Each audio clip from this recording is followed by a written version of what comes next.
آج ویو 360 میں 2/3 ممالک سے سزائے موت ختم کر دیے جانے کے باوجود دنیا ابھی تک اس سزا کے مکمل خاتمے سے کوسوں دور۔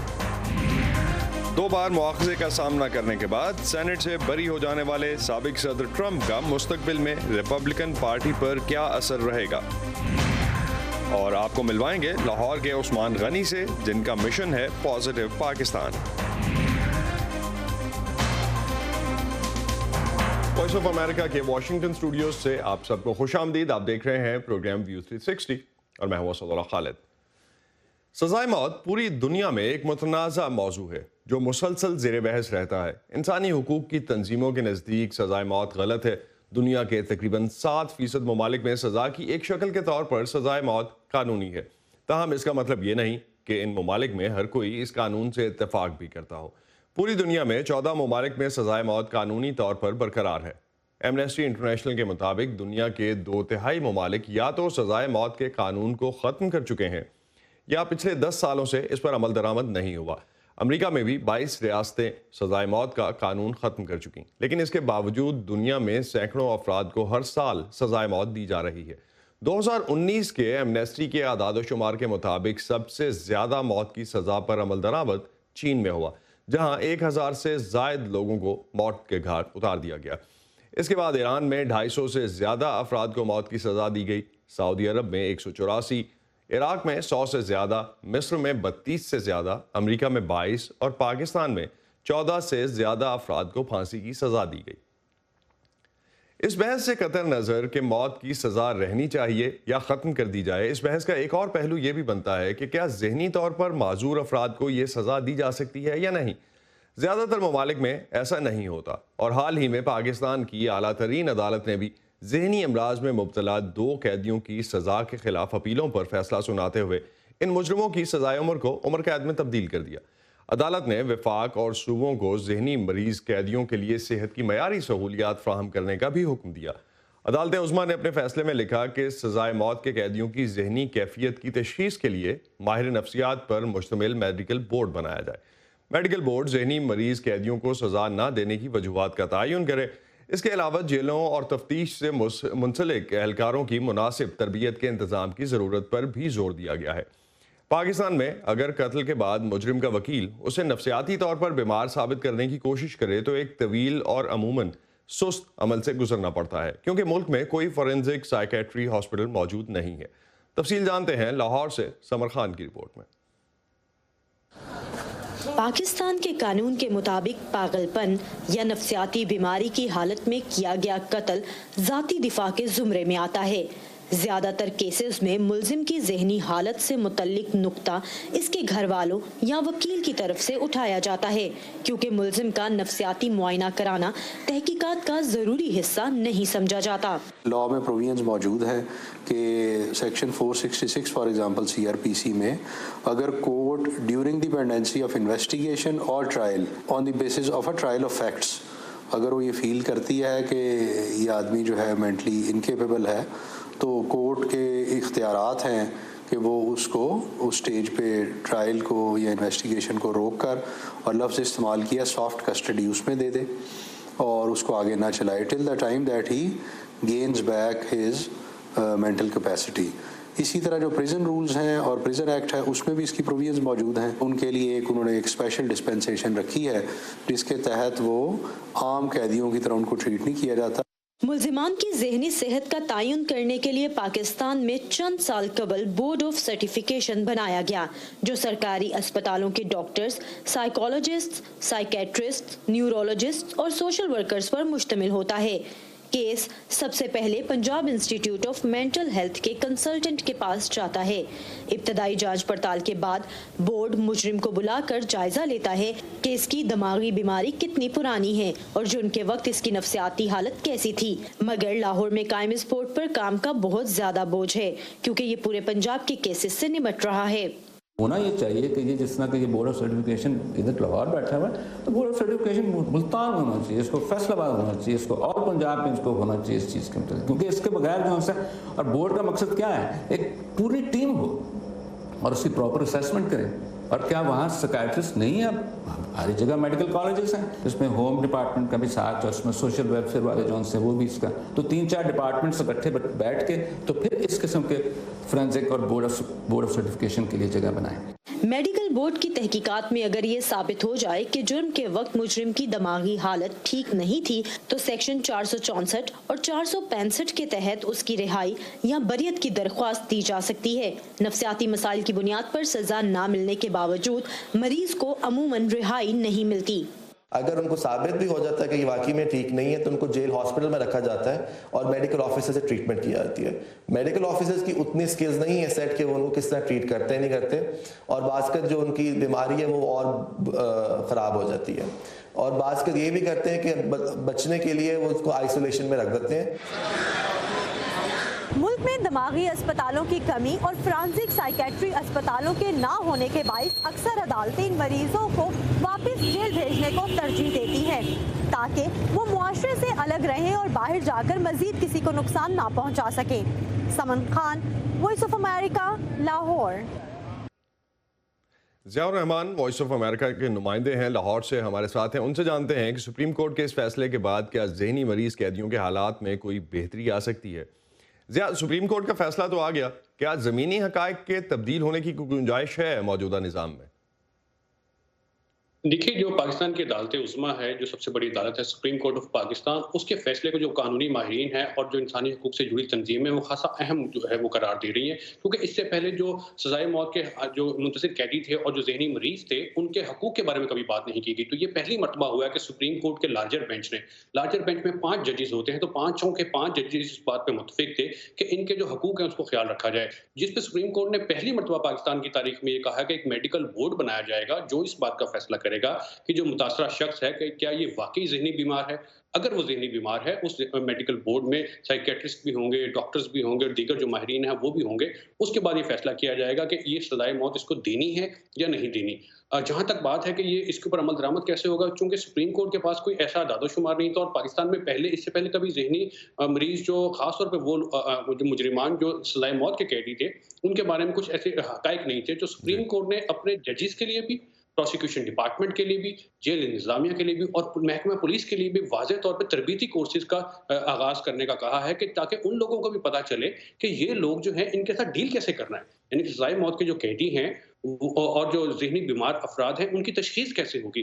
جب جیل انتظامیہ کو نہیں معلوم ہوگا، پروسیکیوشن ڈپارٹمنٹ کو نہیں معلوم ہوگا، پولیس کو نہیں معلوم ہوگا، تو وہ ان کے ساتھ ڈیل کیسے کریں گے؟ لہٰذا ججز نے اپنی ٹریننگ کے لیے بھی کہا۔ جی ضیاء، کیا کوئی ایسے اعداد و شمار ہیں پاکستان میں یا صوبائی سطح پہ جن سے یہ پتہ چل سکے کہ اس وقت ذہنی بیمار قیدیوں کی تعداد کتنی ہے اور کتنے قیدی ایسے مقدمات کا سامنا کر رہے ہیں جن کی زیادہ سے زیادہ سزا موت ہو سکتی ہے؟ اسد، آپ کا سوال بہت ہی زیادہ اہم ہے اور یہ اعداد و شمار نہ ہونے کی وجہ سے سپریم کورٹ نے خاصی بھرمی کا اظہار کیا کہ پاکستان بھر میں وہ قیدی جو سزائے موت کے ہیں اور وہ ذہنی بیمار ہیں ان کے کوئی اعداد و شمار نہیں ہے۔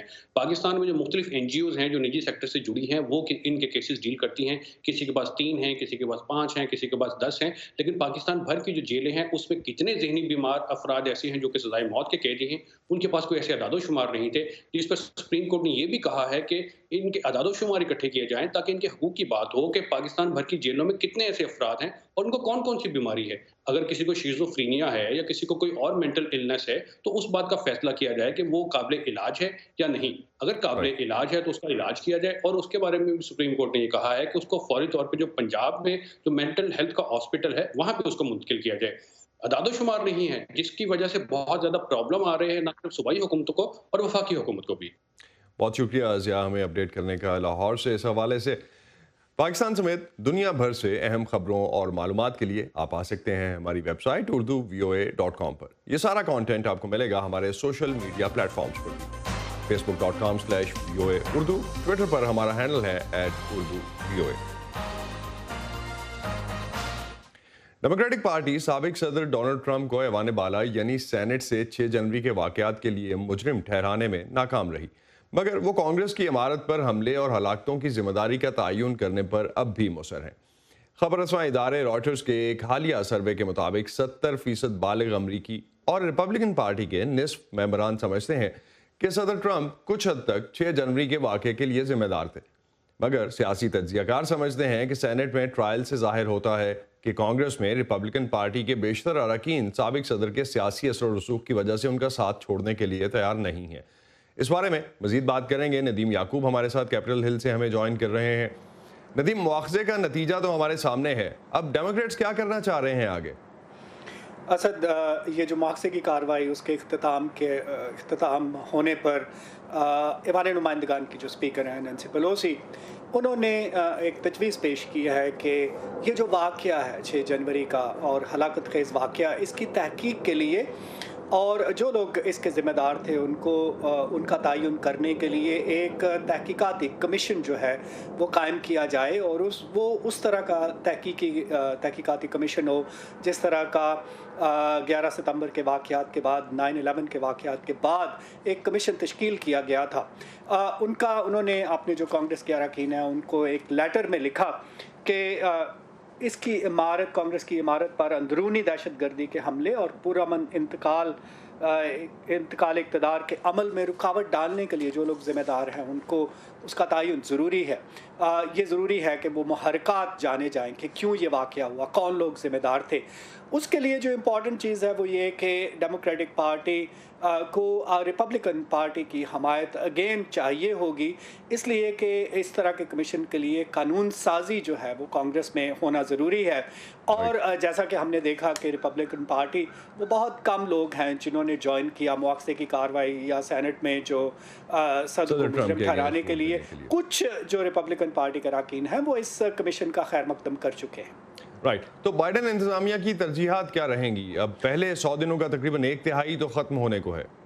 صدر جو بائیڈن جو ہے وہ شروع سے ہی ان کی کوشش تھی کہ کانگریس جو ہے جہاں پر مواخذے کی کارروائی ایک طرف جاری رکھے، لیکن دوسری طرف ان کی کوشش تھی کہ وہ باقی جو اہم معاملات ہیں جیسے ان کی ایڈمنسٹریشن کے اعلیٰ عہدیدار ہیں، سینٹ ان کی منظوری دے، کابینہ کے اراکین کی منظوری دے، اس پر بھی توجہ مرکوز کرے۔ اور اب بھی وہ جب یہ کارروائی ہو رہی تھی تو وہ بار بار ان سے جب پوچھا گیا کہ آپ یہ مواخذے کی کارروائی دیکھ رہے ہیں تو انہوں نے کہا مجھے اس میں کوئی دلچسپی نہیں ہے، کانگریس نے اپنا کام کرنا ہے، مجھے فکر ہے وہ ہے کہ وبا سے کیسے نمٹنا ہے، لوگوں کو کیسے ریلیف دی جائے، اور میری توجہ اسی پر ہے، ویکسینیشن پر ہے، اسی کے لیے وہ حکمت عملی بناتے رہے۔